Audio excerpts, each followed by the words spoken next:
તો આ ડ્રોન છે અલ્ટ્રા લો વોલ્યુમ પ્રિસિઝન ફાર્મિંગનું ટૂલ છે.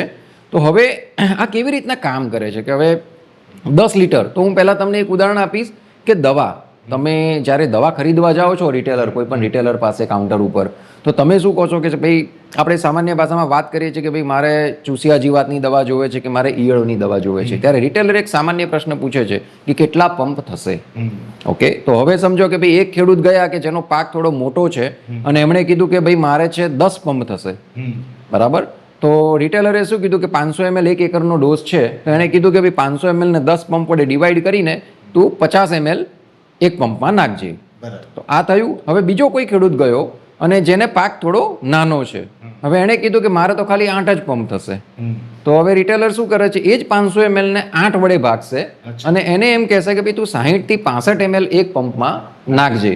તો દવાનો ડોઝ આપણો જે ધ્યેય છે, CIB act, central insecticide board કહે છે કે ભાઈ 500 ml દવા 1 એકરમાં નાખવાની છે, તો 1 એકરમાં 500 ml જવી જોઈએ. હવે એ 8 પંપવાળા ખેડૂતે 120 લીટર પાણીમાં આપી અને 10 પંપવાળા ખેડૂતે 150 લીટર પાણીમાં આપી, અને જો ટ્રેક્ટર માઉન્ટેડ સ્પ્રેયર છે તેણે 200 લીટર પાણીમાં આપી. તો તમે સમજો કે ભાઈ દવાનો ડોઝ 500 ml જ છે, પણ પાણીનો જે એટલે પાણીની જે વોલ્યુમ છે ચેન્જ થતું ગયું છે. તો પાણીનું મહત્વ એટલું નથી, પાણીનું મહત્વ છે ખાલી એને ડિસ્ટ્રીબ્યુટ કરવા માટે. એટલે 10 લીટર પાણીમાં પણ જો યુનિફોર્મ રીતે એને ડિસ્ટ્રીબ્યુટ કરવામાં આવે છે તો આખા એકરમાં એ પ્રસરાઈ જાય છે અને પરિણામ પણ સારું મળે છે. બીજું કે ડ્રોનનો જે ફુવારો છે, હવે જે ડ્રોનની નોઝલો છે એનો ફુવારો છે, જે આપણો નોર્મલ ફુવારાનો જે ડ્રોપલેટ છે, જે પાણીનો બૂંદ, એનાથી 20 ગણો નાનો છે. એટલે જેનાથી તમે અલ્ટ્રા લો વોલ્યુમ સ્પ્રે થાય છે. જો ઉનાળામાં 42 થી 45 ડિગ્રી ટેમ્પરેચર હોય પરેશભાઈ, અને 1 થી 3 જો સ્પ્રે કરવામાં આવે તો એ સ્પ્રે નીચે પણ ના આવે, ઇવોપરેટ થઈ જાય, એટલો બારીક કણ હોય છે.